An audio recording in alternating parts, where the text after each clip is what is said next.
Business break through பண்ணுறதுக்கு branding அப்படிங்கிற ஒரு மேக்னெட்டிக் வேர்டு இப்போ நம்ம நிறையா டெலிபரேட் பண்ணிட்டு இருக்கோம்.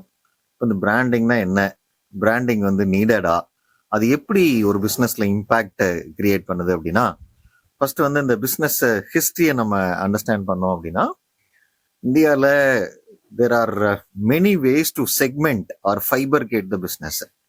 அதுல one way of bifurcating the business வந்து business before 1994 or business after 1994 அப்படிங்கிறோம், or business before globalisation or after globalisation அப்படிங்கிறதா நம்ம டிஸ்கஷன்.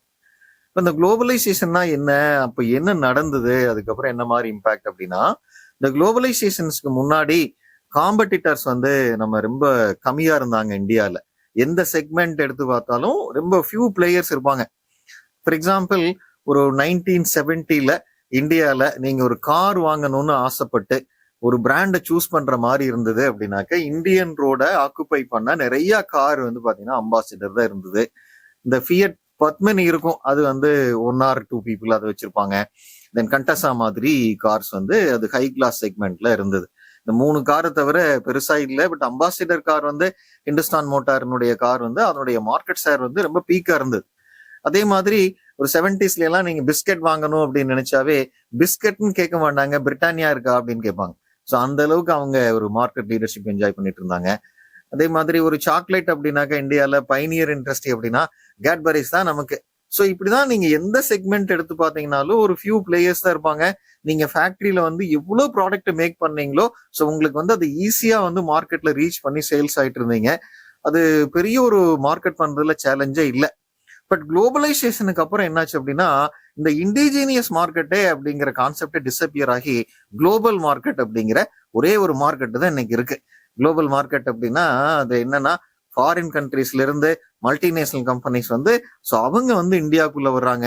ஸோ இங்க வந்து ப்ராடக்டருடைய மேக் பண்றதுக்கான ஃபேக்டரியை கிரியேட் பண்ணி செட்டப் பண்ணி ப்ராடக்டை மேக் பண்ணி இந்தியாவில் மார்க்கெட் பண்றாங்க. இல்லைன்னா அங்க இருந்து டைரக்டா அங்க ஃபாரின் சாயில்ல வந்து ப்ராடக்டை மேக் பண்ணி ஸோ டிரான்ஸ்போர்ட் பண்ணி இந்தியாவில் சேல்ஸ் பண்றாங்க.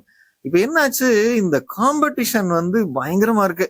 நீங்க ஒரு பிஸ்கெட்ஸ் வேணும் அப்படின்னா ஒரு கன்ஃபெக்ஷனரி செக்ஷன்ல நீங்க போய் பாத்தீங்கன்னா 100 பிராண்ட்ஸ் இருக்கு. சாக்லேட் வேணும்னு போய் பாத்தீங்கன்னா அது ஒரு 50 இருக்கு. நீங்க ஒரு மெயின் ரோட்ல போயிட்டு வந்து நீங்க NH போயிட்டு ஒரு 2 hours நின்று பாத்தீங்கன்னா கார்னுடைய பிராண்டை மட்டும் எடுத்து பாத்தீங்கன்னா வெரைட்டி ஆஃப் கார்ஸ், நமக்கே தெரியாத பிராண்ட்ஸ் நிறைய இருக்கு.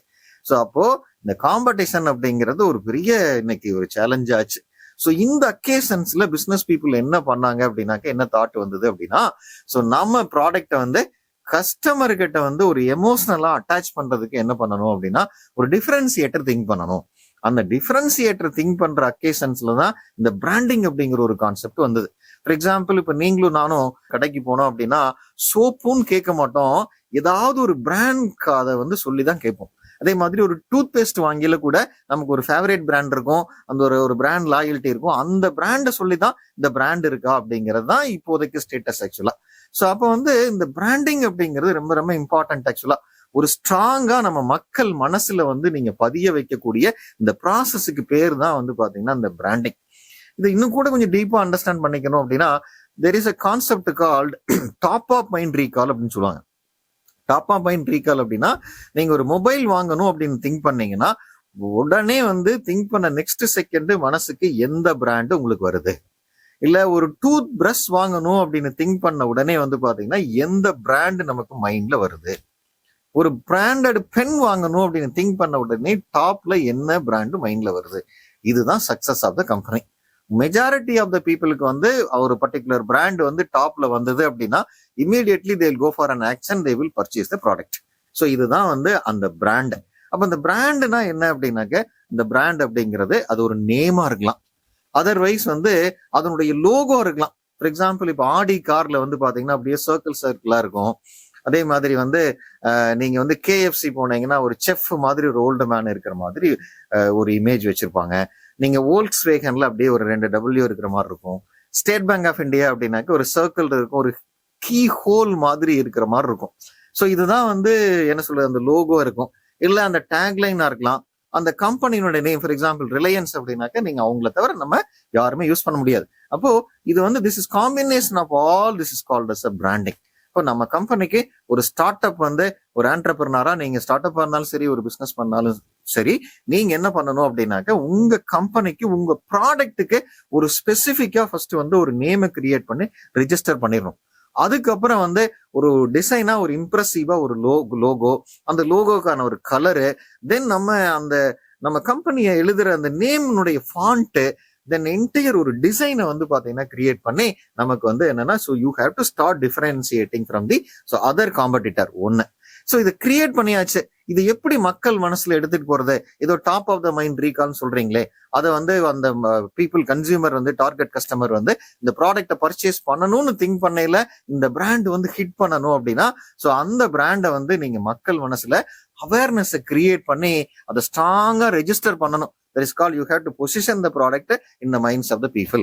For example, ஒரு லேப்டாப் வாங்கணும் அப்படின்னு நினைச்சா என்ன பிராண்ட் ஃபர்ஸ்ட் வந்து உங்களுக்கு ஹிட் பண்ணுது?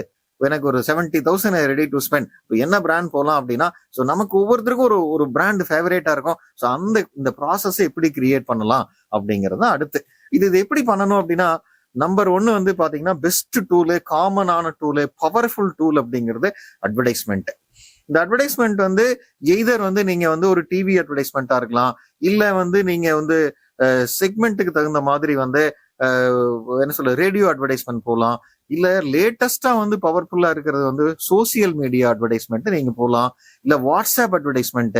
ஸோ இந்த மாதிரி நிறைய டெக்னிக் இருக்கு. Even for example outdoor advertisement, hoarding, main ரோட்ல வந்து பெரிய ஹோர்டிங் மாதிரி பண்ணலாம். So depends up on the product, நமக்கு எது சூட் ஆகும் அப்படிங்கறத பார்த்துட்டு நம்ம அந்த பிராண்டை ரெஜிஸ்டர் பண்றதுக்கு என்ன அப்படின்னாக்க ஒரு இன்டென்சிவ், மேசிவ், ஒரு கலர்ஃபுல்லான ஒரு அட்வர்டைஸ்மெண்ட் வந்து நீங்க கிரியேட் பண்ணீங்கன்னா that will hit a market.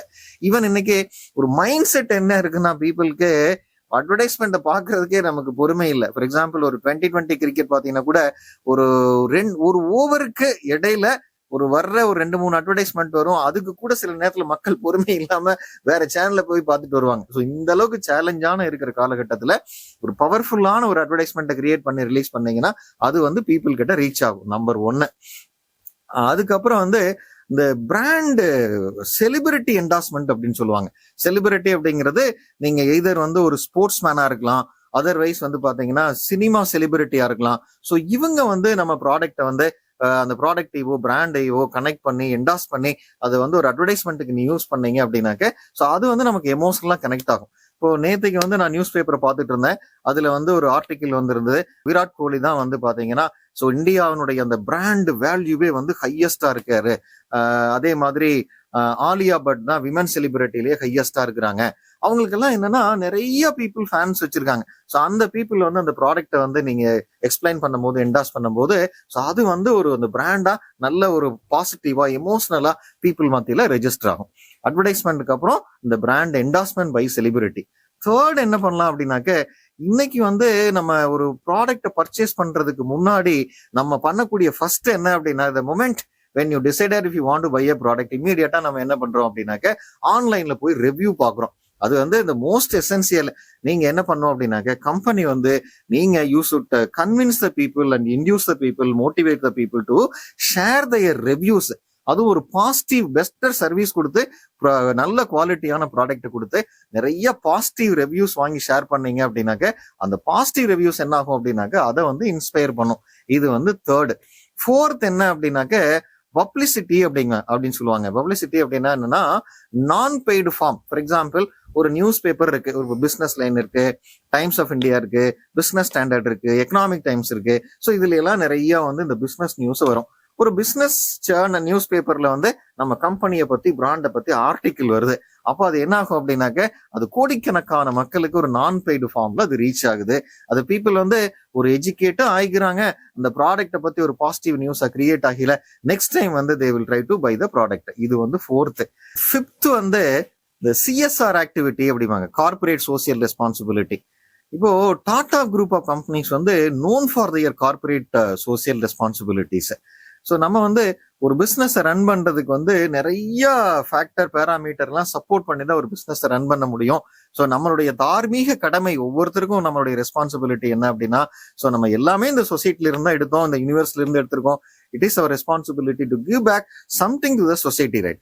அதுல ஒரு சோசியல் ரெஸ்பான்சிபிலிட்டியா நம்ம ரெகுலர் பீரியட்ல, ஃபார் எக்ஸாம்பிள் ஒரு வில்லேஜ் அடாப்ட் பண்ணலாம். அந்த வில்லேஜ்ல வந்து ஒரு லைட்டிங் ஃபெசிலிட்டிஸ் கிரியேட் பண்ணி கொடுக்கலாம். இல்ல ஒரு ஸ்கூல் அடாப்ட் பண்ணி ஸோ அதுக்கான இன்ஃப்ராஸ்ட்ரக்சரை கிரியேட் பண்ணலாம். இல்ல அப்படின்னாக்கா நீங்க சீனியர் சிட்டிசன்ஸுக்கு ஏதாவது ஒரு ஃப்ரீ மெடிக்கல் கேம்ப் கிரியேட் பண்ணலாம். ஸோ இந்த மாதிரி வந்து ஒரு சிஎஸ்ஆர் ஆக்டிவிட்டி பண்ணும்போது என்ன ஆகும் அப்படின்னாக்க ஒரு கம்யூனிட்டிக்கு சர்வீஸ் பண்ண மாதிரி இருக்கும்.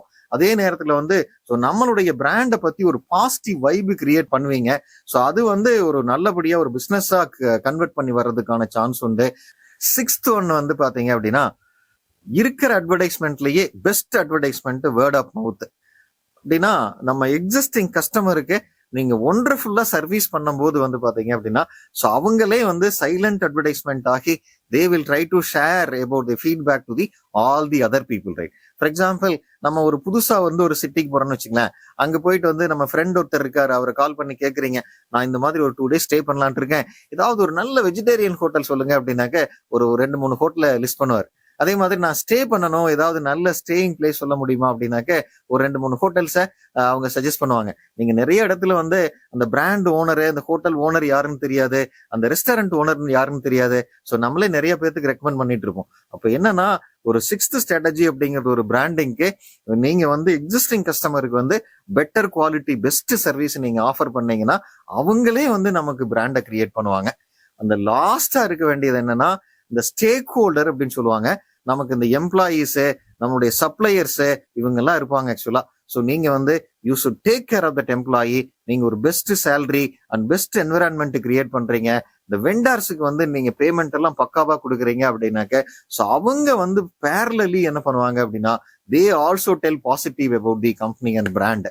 ஸோ இந்த மாதிரி வந்து நிறைய ஆக்டிவிட்டிஸ் இருக்கு. இது மட்டும் இல்லாம ஸோ ஒரு நல்ல பிராண்டை கிரியேட் பண்ணிட்டு பெட்டர் சர்வீசஸ்ல proper branding activities, brand positioning பண்ணுனீங்க அப்படின்னாக்க அது வந்து ஒரு லாயல்டி ஃபேக்டரை வந்து கிரியேட் ஆகும், ட்ரஸ்டும் கிரியேட் ஆகும்.